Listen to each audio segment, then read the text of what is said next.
Γεια! Είμαι η Λίζα. Υπάρχει απίστευτη δύναμη πίσω από αυτό το χαμόγελο. Όταν ο κόσμος καταραίει, όταν φαίνεται πως όλα έχουν χαθεί, έχει μείνει μόνο ένα πράγμα. Να ονειρεύεσαι. Η Λίζα το ξέρει αυτό καλύτερα από τον καθένα. Η ιστορία αυτού του κοριτσιού είναι μοναδική.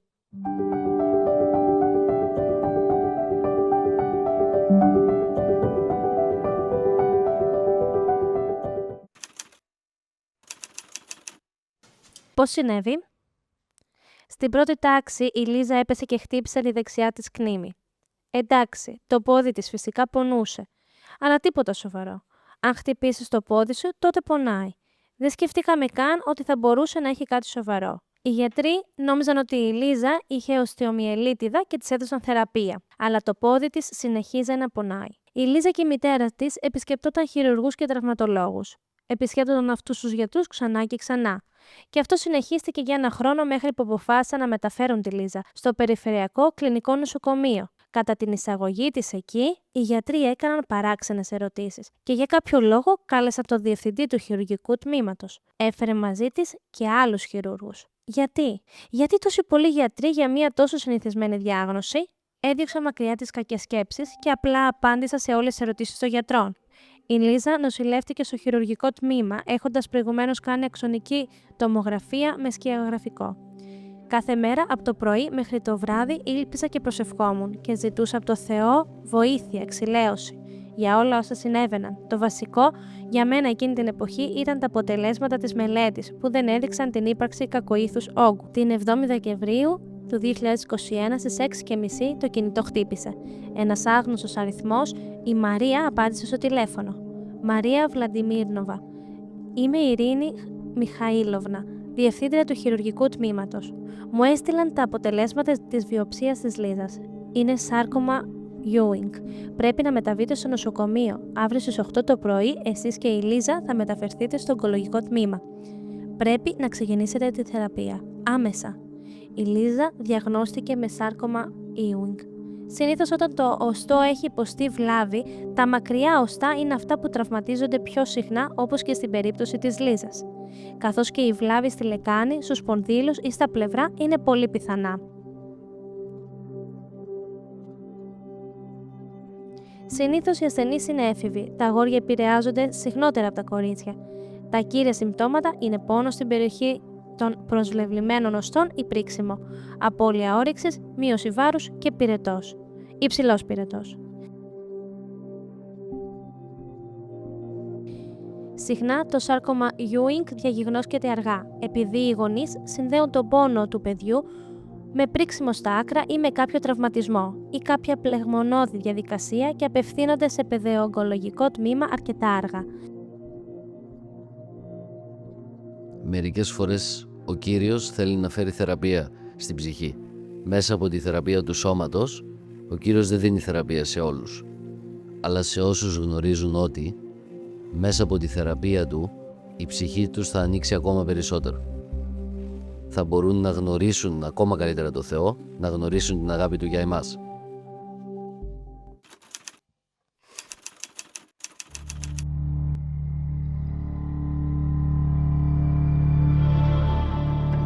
Θυμάμαι τα συναισθήματά μου, πώς ένιωσα εκείνη ακριβώς τη στιγμή όταν βρεθήκαμε στο ογκολογικό τμήμα.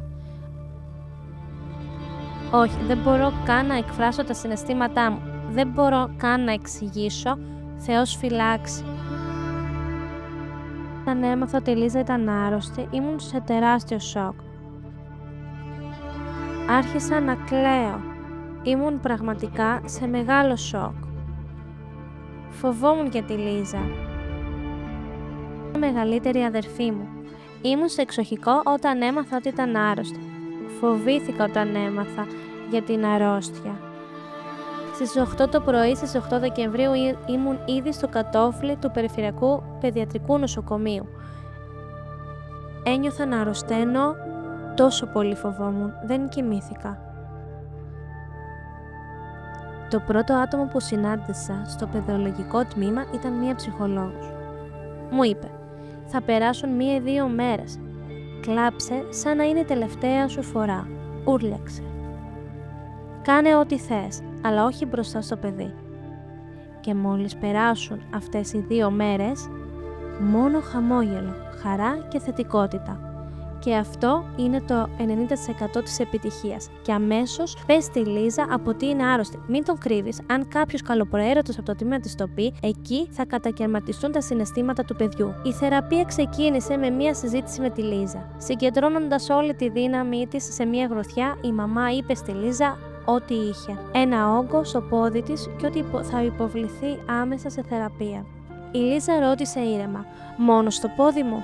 «Ναι», απάντησε η μαμά. «Έχεις καμία άλλη ερώτηση?» «Όχι, κατάλαβα, μαμά». «Τι όριμο και δυνατό κορίτσι». «Γιατί λες ότι είσαι σπουδαία?» «Για όλα. Για όλες τις εξετάσεις, για όλες τις αξονικές». «Αν ήσουν ο πλουσιότερος άνθρωπος στον κόσμο, τι θα έκανες?» «Θα έδινα πολλά χρήματα σε ιδρύματα. Στο Rainbow στην Κύπρο και σε άλλα ιδρύματα. Για να μπορούν να βοηθήσουν παιδιά. Σίγουρα θα έδινα χρήματα και σε ένα καταφύγιο σκύλων». Η πρώτη θεραπεία διήρκησε 10 μήνες. Χημειοθεραπείες υψηλής δόσης εναλλάσσονταν σύμφωνα με το πρωτόκολλο. Μετά τον πρώτο κύκλο θεραπείας έπεσαν όλα τα μαλλιά της. Η Λίζα ξύρισε και τα υπόλοιπα μαλλιά και η θεραπεία συνεχίστηκε. Η Λίζα υποβλήθηκε σε 5 κύκλους χημειοθεραπείας και μετά πήγαν στη Μόσχα. Εκεί συνέλεξαν τα βλαστοκύτταρα της Λίζας. Έκαναν κάποια χημειοθεραπεία και υπευλήθη σε μία εγχείρηση. Της έμαθαν να περπατά με πατερίτσες και μετά χωρίς. Πραγματοποίησαν μεταμόσχευση βλαστοκυττάρων και την έστειλαν στο σπίτι λέγοντας «Μπράβο σου». Πέρασαν 3 μήνες από τότε που πήρε εξιτήριο από το νοσοκομείο της Μόσχας και η Λίζα έχει έναν όγκο στο κεφάλι της. Πήγαμε αμέσως στο νοσοκομείο. Η Λίζα έκανε και αξονική τομογραφία και σκιαγραφικό. Και αποδείχτηκε ότι αυτός ο όγκος δεν ήταν τίποτα άλλο παρά υποτροπή. Ένας όγκος διαμέτρου 4 εκατοστών. Τον Δεκέμβριο του 2022 η Λίζα υποβλήθηκε σε αφαίρεση μέρους του κρανίου και πέρασε 10 μήνες με μία τρύπα στο κεφάλι της διαμέτρου 6,5 εκατοστών. Με την πρώτη ματιά έμοιαζε σαν να ήταν απλώς μέρος του εγκεφάλου, καλυμμένο με λεπτό δέρμα, αλλά αν κοίταζες προσεκτικά μπορούσες να δεις τον εγκέφαλο να πάλεται, σαν ένα ζωντανό όργανο που συνέχιζε να παλεύει για τη ζωή. Ανησυχούσαμε πολύ, φοβόμασταν πάντα για εκείνη, ιδιαίτερα όταν πήγαινε για περπάτημα με τη φίλη της. Αργότερα η Λίζα υποβλήθηκε σε μια πολύ δύσκολη και περίπλοκη εγχείρηση για να ανακατασκευάσουν το κρανίο της. Αλλά και οι 10 αυτοί μήνες αναμονής ήταν απίστευτα δύσκολοι για τη μητέρα της. Κάποιες φορές η Λίζα χτυπούσε κατά λάθος το κεφάλι της είτε στην παιδική χαρά ή στο σπίτι. Τότε καλούσε αμέσως τη μητέρα της σε πανικό, φωνάζοντας για το τι είχε συμβεί. Σε τέτοιες στιγμές κάθε μητέρα μένει άφωνη. Αλλά ο πραγματικός φόβος έρχεται αργότερα και εκείνη ακριβώς τη στιγμή κάθε μητέρα απλώς ενεργεί προσπαθώντας να πάρει τον έλεγχο της κατάστασης. Εγχείρηση, χημειοθεραπεία, ακτινοθεραπεία, χημειοθεραπεία. Τον Αύγουστο του 2023 η Λίζα υποβλήθηκε σε αξονική τομογραφία των πνευμόνων της στο νοσοκομείο και το συμπέρασμα των γιατρών ήταν ενθαρρυντικό. Καμία παθολογία, καθαρή, σκιαγραφική αποτύπωση, όλα είναι εντάξει. Όπως συνήθως, στείλαμε άμεσα όλες τις εικόνες στο Εθνικό Ιατρικό Ερευνητικό Κέντρο στη Μόσχα για εξέταση από ειδικούς. Περιμέναμε τα αποτελέσματα, απολαμβάνοντας τη ζωή, προετοιμαζόμενοι για τον επόμενο κύκλο χημειοθεραπείας και μη σκεπτόμενοι τίποτα κακό.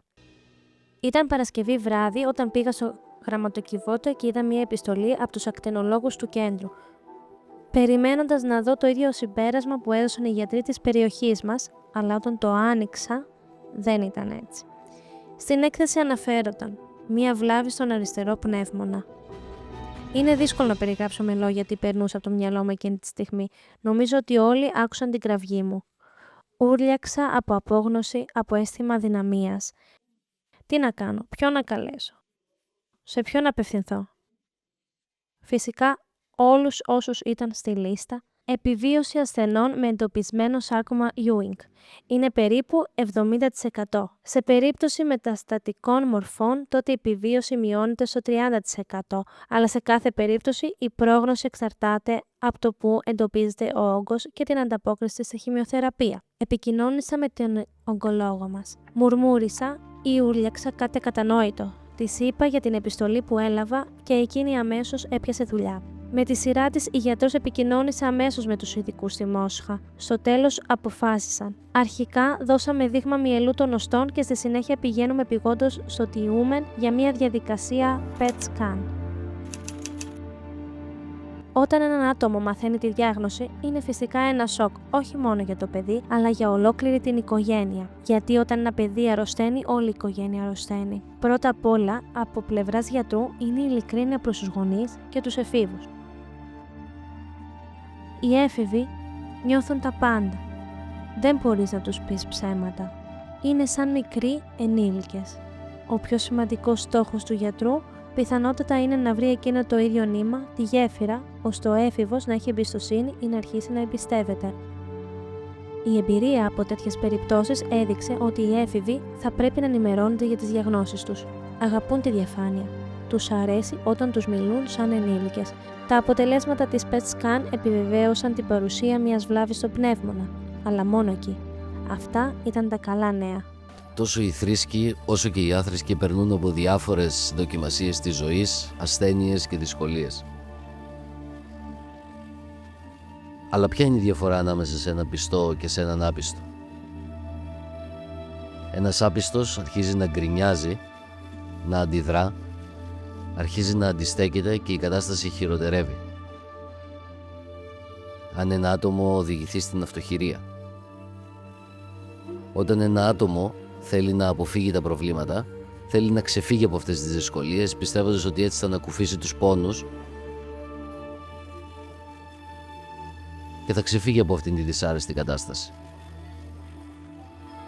Αλλά ένας πιστός συνειδητοποιεί ότι η ζωή είναι αιώνια και η ζωή δεν περιορίζεται μόνο στην παρούσα γήινη ζωή μας, αλλά ότι η αληθινή ζωή είναι η ζωή με τον Θεό. Μέσα από αυτές τις δύσκολες στιγμές της ζωής, ο άνθρωπος στρέφεται προς το Θεό. Και τι συμβαίνει? Το πιο σημαντικό είναι ότι συμβαίνει κάποια πνευματική μεταμόρφωση. Εκείνη τη στιγμή η Λίζα υποβαλόταν σε θεραπεία κατά των υποτροπών, σύμφωνα με το ιατρικό πρωτόκολλο. Ωστόσο, αν προκύψουν αρνητικές εξελίξεις κατά τη διάρκεια της θεραπείας, για παράδειγμα, εμφανίζεται μια νέα βλάβη ή μεγαλώνει μια παλιά, τότε το πρωτόκολλο θεωρείται αναποτελεσματικό και αναπροσαρμόζεται. Αυτό συνέβη στη Λίζα, τη συνταγογραφήθηκε υφοσαμίδη υψηλής δόσης για 2 θεραπευτικούς κύκλους και μετά επανεξέταση. Ενώ η χημειοθεραπεία βρισκόταν σε εξέλιξη, οι γιατροί αποφάσισαν ότι μια νέα χειρουργική επέμβαση ήταν απαραίτητη για την αφαίρεση της παθολογικής βλάβης από τον πνεύμονα. Μετά από 2 κύκλους χημειοθεραπείας, η Λίζα και η μητέρα της πήγαν στο κέντρο. Η εγχείρηση προγραμματίστηκε για τις 19 Οκτωβρίου του 2023. Ήταν επιτυχής. Δεν αφαιρέθηκε μόνο η βλάβη, αλλά και οι περιβάλλοντες ιστοί. Έτσι πρέπει να γίνεται για να μειωθεί ο κίνδυνος υποτροπής. Ταυτόχρονα ξεκίνησε και η ακτινοθεραπεία, ακτινοβόληση και των 2 πνευμόνων. Ο χρόνος περνούσε, ο χειμώνας ήρθε στη Μόσχα. Η Λίζα υποβλήθηκε σε 2 νέους κύκλους θεραπείας σύμφωνα με το νέο πρωτόκολλο. Η ακτινοθεραπεία ολοκληρώθηκε. Ήρθε η ώρα για την επανεξέταση. Πρώτα έκαναν αξονική τομογραφία στο πόδι. Ο γιατρός, κατά λάθος, σάρωσε και τα 2 ταυτόχρονα. Το αποτέλεσμα ήταν σοκαριστικό. Μία νέα βλάβη στο αριστερό πόδι. Αλλά δεν ήταν μόνο αυτό. Πολλαπλές βλάβες βρέθηκαν στην αξονική τομογραφία των πνευμόνων. Οι γιατροί συγκεντρώθηκαν με σκοπό να συνεδριάσει όλη η ιατρική μονάδα. Στο κέντρο αυτό σήμαινε πολύ κρίσιμη ιατρική περίπτωση. Το Ιατρικό Συμβούλιο απαρτίζεται από καθηγητές, διδάκτορες ιατρικών επιστημόνων και ογκολόγους με μεγάλη εμπειρία. Η Λίζα και η μητέρα της περίμεναν μια ολόκληρη μέρα για την απόφαση και εν αναμονή του εξιτηρίου από το νοσοκομείο με βλάβες στους πνεύμονες και στο πόδι. Το σπίτι της γιαγιάς μας κάηκε, καταστράφηκε ολοσχερός και το μάθαμε ακριβώς εκείνη τη στιγμή που η Λίζα υποβαλόταν σε σπενθυρογράφημα. Ενώ η Λίζα ήταν ξαπλωμένη στο μηχάνημα, εγώ προσευχόμουν. Εκείνη τη στιγμή χτύπησε το τηλέφωνό μου. Η μεσαία μου κόρη, η Εύα, με καλούσε. Κάποιες φορές δεν απαντώ όταν η Λίζα έχει τέτοιες εξετάσεις, αλλά αυτή τη φορά απάντησα. Η καρδιά μου με καθοδήγησε. Απάντησα και είδα μέσω βίντεο πως τα παιδιά καθόταν στο αυτοκίνητο. Και στο βάθος υπήρχε μαύρος καπνός. Το σπίτι καιγόταν και η γιαγιά στεκόταν στο κατόφλι φορώντας μόνο μία μπλούζα.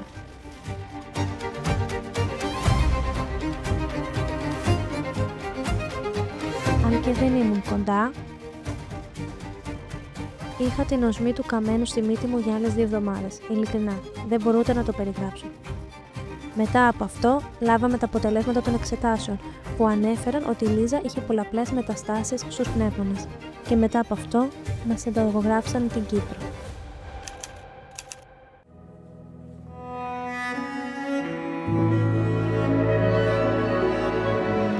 Μία ρωσική φιλανθρωπική οργάνωση απίθυνε έκκληση στο ίδρυμα Rainbow στην Κύπρο και ζήτησε να δεχτούν επειγόντως την οικογένεια της Λίζας.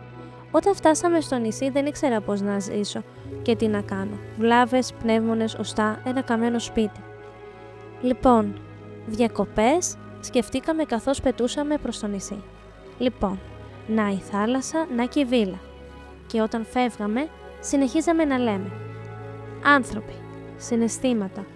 Στην αρχή ήταν δύσκολο να χαλαρώσουμε και να προσαρμοστούμε λόγω της διαφοράς ώρας και κλίματος. Τα παιδιά φυσικά προσαρμόστηκαν γρηγορότερα. Συναντηθήκαμε με εθελοντές, γνωρίσαμε νέους ανθρώπους. Ήταν ενδιαφέρον να μιλάμε μαζί τους, να μαθαίνουμε καινούργια πράγματα. Ο καθένας είχε τη δική του ιστορία για το πώς ήρθε στην Κύπρο και πώς είναι η ζωή τους εδώ.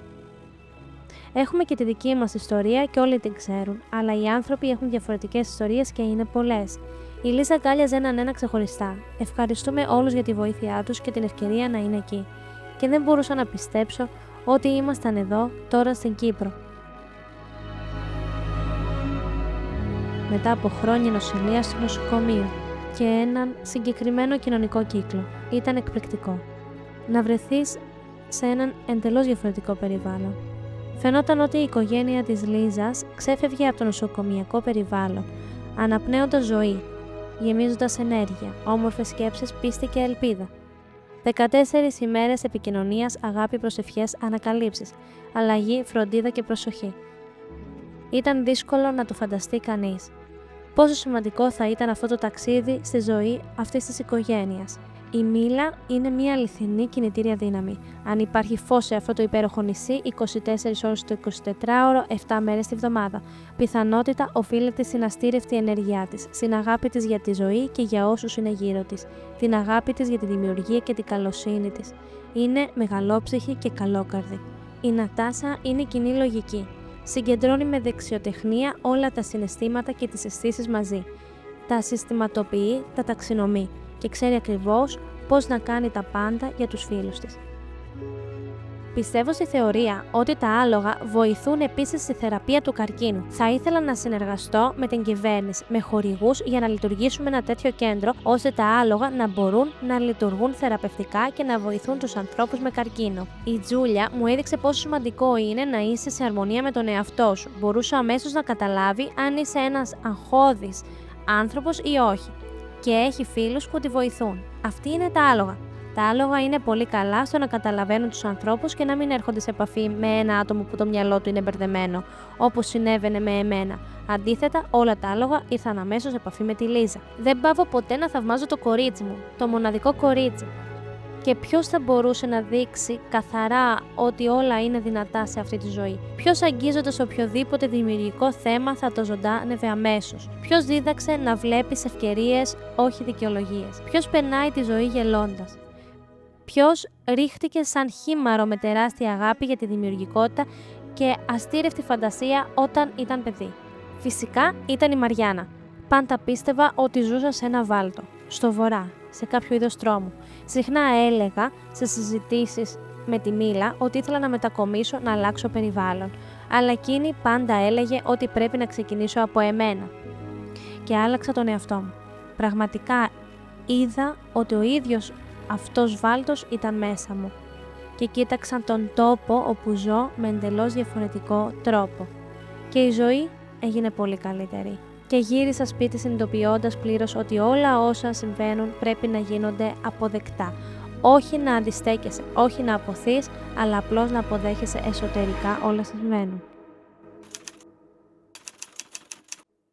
Πρακτική ενός παιδεογκολόγου: κάθε μέρα, κάθε ασθενής, κάθε επίτευγμα είναι ήδη ένα θαύμα για εμάς. Η ιστορία της Λίζα είναι απόδειξη ότι τα θαύματα συμβαίνουν. Ό,τι συνέβη και συνεχίζεται αυτή τη στιγμή δεν είναι τίποτα λιγότερο από θαύμα του Κυρίου. Όταν ήμασταν στην Κύπρο πέρυσι, η Ενέσα μας προσκάλεσε να επισκεφτούμε ένα ναό. Αρχικά σχεδιάσαμε αυτή την επίσκεψη για το τέλος του ταξιδιού και μετά για κάποιο λόγο αποφασίσαμε να την ακυρώσουμε. Η Ινέσα μου έστειλε ένα ηχητικό μήνυμα ότι δεν θα έπρεπε να το κάνω αυτό. Πρέπει να πάω στο ναό. Εξήγησε ότι το νησί είναι ιερό και ότι εδώ υπάρχουν πολλά ιερά μέρη και εικόνες. Για την τελευταία στιγμή αλλάξαμε τα σχέδιά μας, ετοιμαστήκαμε και πήγαμε στο ναό με τη θαυματουργή εικόνα.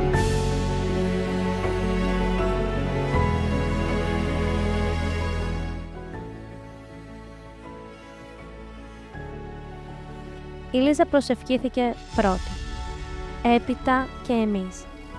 Η Ινέσα μου είπε «Προσευχήσου στον Παντοδύναμο για ό,τι επιθυμείς, αλλά υποσχέσου να πράξεις μία πράξη καλοσύνης και ελέους ως ανταπόδοση. Αφιέρωσε κάτι ή κάνε κάτι. Θυσίασε κάτι, κάνε μια υπόσχεση. Θυσίασε κάτι, κάνε μια υπόσχεση». Προσευχηθήκαμε όλοι μαζί γονατιστοί και έπειτα επιστρέψαμε σπίτι.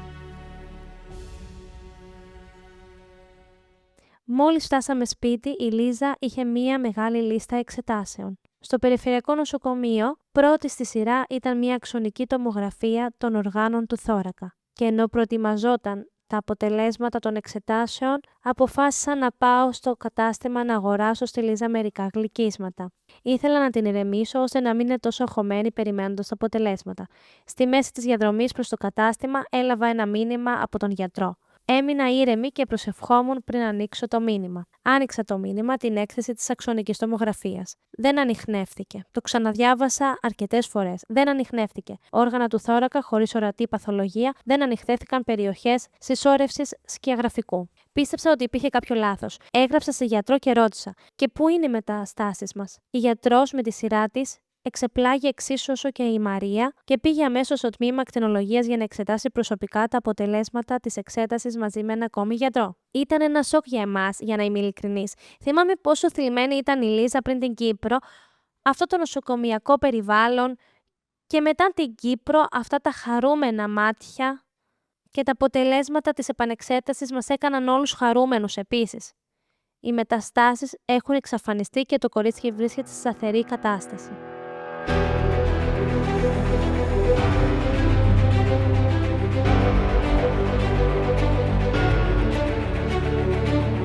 Ρώτησα τι συνέβη. Είπε καμία μετάσταση. Πήγα στους ακτινολόγους, εξέτασαν πολλάκις τις εικόνες. Δεν υπάρχουν μεταστάσεις. Τέτοιοι ασθενείς μετά από ένα ταξίδι στην Κύπρο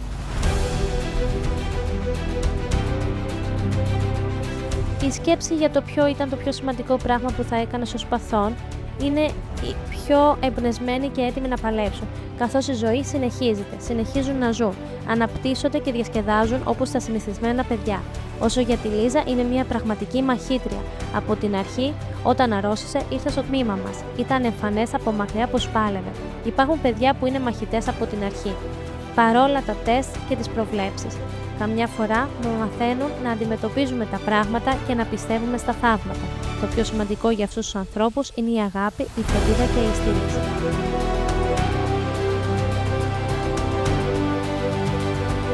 Το πιο σημαντικό είναι μια πνευματική αλλαγή, που συνεπάγεται πως ένα άτομο μεταμορφώνει όλα αυτά τα ψυχολογικά συναισθήματα και καταστάσεις που ασκούν πίεση πάνω του και μπορούν ακόμη και να το καταρακώσουν σε μια πνευματική κατάσταση.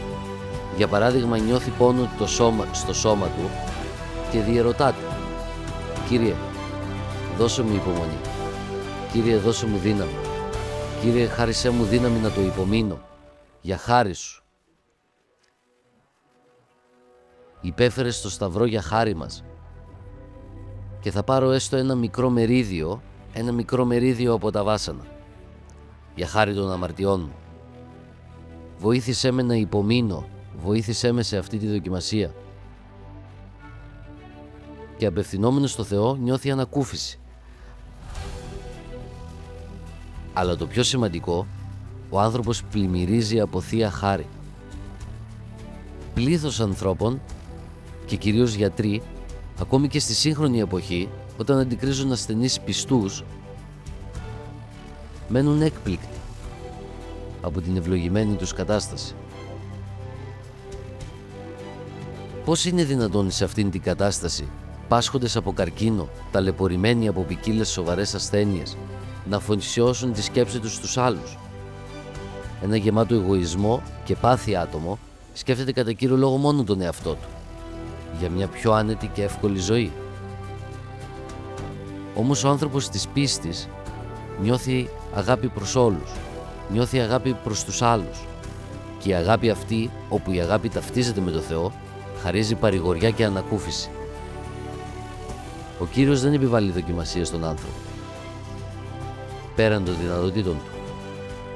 Εάν ο Κύριος επιτρέψει μια δοκιμασία, χορηγεί επίσης τη δύναμη στον άνθρωπο για να την ξεπεράσει. Κάθε δοκιμασία, όμως, φέρει ένα πνευματικό μήνυμα, ώστε ο άνθρωπος να γίνει πιο δυνατός. Εάν ο άνθρωπος είναι αμαρτωλός, για να καθαρίσει την ψυχή του, εάν ο άνθρωπος είναι άθεος, για να προστρέξει στην πίστη, εάν είναι πιστός, για να καταστεί Άγιος. Θέλω να ευχηθώ σε όλα τα παιδιά που διανύουν αυτό το δύσκολο δρόμο να έχουν πίστη ότι υπάρχει ένα θαύμα κοντά τους και να πιστεύουν στον εαυτό τους. Ας τρέξουμε προς τη σκηνή.